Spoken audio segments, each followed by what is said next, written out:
Hello guys, नमस्ते। मैं हूं डॉक्टर स्मिता भूषण काहे, यमड़ी पंचकर्मा फ्रॉम केरला। मैं एक आयुर्वेदिक इनफर्टिलिटी स्पेशलिस्ट और गर्भ संस्कार कंसल्टेंट हूं। आप सभी का मैं हमारे यूट्यूब चैनल आयुभूषण में स्वागत करती हूं। क्या आप भी अपने बच्चे को गर्भावस्था से ही शांत, सुसंस्कारी, सर्वगुण संपन्न बनाना चाहते हैं? तो अवश्य ये वीडियो आपको एंड तक देखना बहुत ही जरूरी है, क्योंकि आज इस वीडियो में मैं आपसे एक बहुत ही खास रेसिपी शेयर करने वाली हूँ, जिससे आपके बच्चे में सत्व गुण तो बढ़ेगा ही, लेकिन आपको पूरे गर्भावस्था के जो 9 महीने हैं, उन 9 महीनों में न्यूट्रिशन की कोई भी कमी आपको भी महसूस नहीं होगी और आपके होने वाले बच्चे में भी बहुत सारे न्यूट्रिशन गर्भावस्था से ही मिल जाएंगे। अगर आप इसका सेवन डेली करते हैं, नियमित रूप से करते हैं, तो इससे सिर्फ आपके बच्चे की फिजिकल फिटनेस नहीं बढ़ेगी, लेकिन उसके साथ ही उसकी मानसिक, बौद्धिक और ओवरऑल डेवलपमेंट भी बहुत ही अच्छे से होगी। तो इस वीडियो को एंड तक जरूर देखिए। अगर आप हमारे चैनल पे नए हैं तो हमारा चैनल सब्सक्राइब करना ना भूलिए और आगे दिए हुए बेल आइकॉन पे जरूर हिट कीजिए, ताकि जैसे जैसे हमारे नए वीडियोस अपलोड होंगे आपको उनके नोटिफिकेशंस मिलते रहेंगे। तो चलिए बिना देरी किए हम वीडियो की ओर बढ़ेंगे। ये एक बहुत ही सरल और सिंपल रेसिपी है और इसका नाम है पंचामृत। जी हाँ, आपने सही सुना। पंचामृत का स्थान तो हमारे होम हवन से लेकर छोटी मोटी पूजा में भी इसको पवित्र स्थान दिया गया है। पंचामृत का वर्णन महाभारत से मिलता है। एक्चुअली जब क्षीर सागर मंथन हुआ था, समुद्र मंथन हुआ था, तब जब 14 रत्न या 14 चीज़ें निकली थी, उसमें से पंचामृत भी एक था। इसीलिए पंचामृत को बहुत ही सात्विक और पवित्र माना गया है। गव्यम आजम दधि क्षीरम माक्षिकम शर्करान्वितम एकत्रम मीलिए ज्ञेयम दिव्यम पंचामृतम परम अजीर्ण भूतवातग्नम ज्ञेयम पंचामृतम तथा।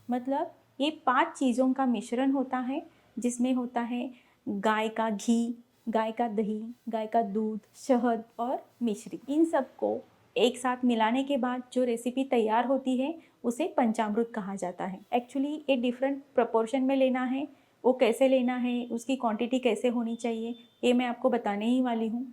लेकिन इस सबसे पहले हम ये देखेंगे कि इसके बेनिफिट्स क्या होते हैं, ये हमारे शरीर में कैसे काम करता है। इनमें ये जो 5 पवित्र चीज़ें मिलाई गई है, इनका एक विशिष्ट प्रतीकात्मक अर्थ होता है। इसमें जो हम दूध मिलाते हैं, गाय का दूध मिलाते हैं, इससे पवित्रता निर्देशित की जाती है।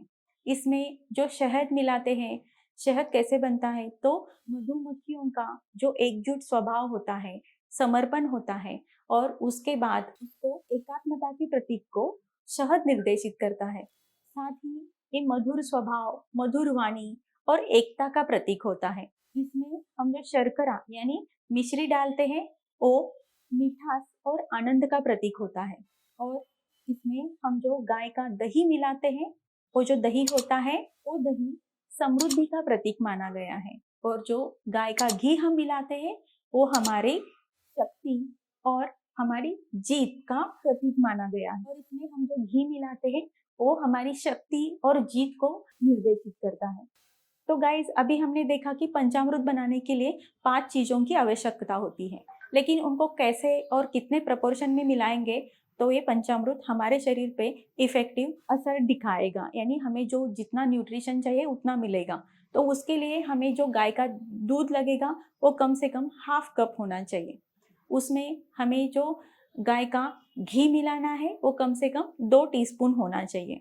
और बाकी की जो चीज़ें हैं, यानी हनी हो गया, मिश्री और जो दही लगेगा, वो ईच 1 टीस्पून होना चाहिए। यहाँ पे ध्यान रखें कि शहद और जो घी है, इनकी जो मात्रा होती है वो बराबर ना हो, वो इक्वल क्वांटिटी में हमें नहीं डालना है, क्योंकि आयुर्वेद के अनुसार अगर हम घी और शहद एक समान मात्रा में मिलाते हैं तो वो पॉइजन की तरह यानी विष की तरह हमारे शरीर में काम करता है।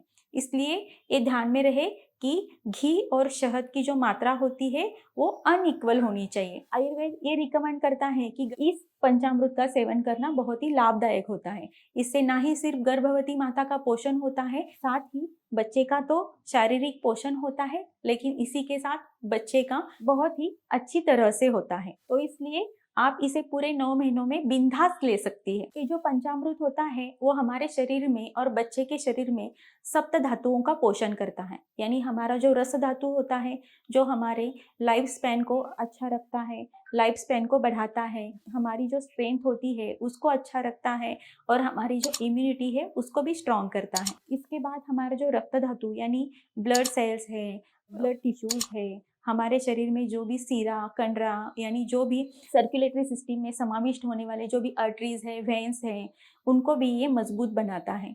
और हमारी जो मांसपेशियां यानी हमारा जो तीसरा धातु होता है वो मांस धातु, हमारा जो मसल का प्रोपोर्शन होता है, मसल की जो स्ट्रेंथ होती है उनको भी अच्छे से बनाता है। इसके साथ हमारा जो मेद धातु यानी जो फैटी टिश्यूज होते हैं, हमारे शरीर में जो भी चर्बी होती है उनका भी संगठन ये अच्छे से करता है। उसके बाद हमारा जो पांचवा धातु होता है वो होता है हमारा मज्जा।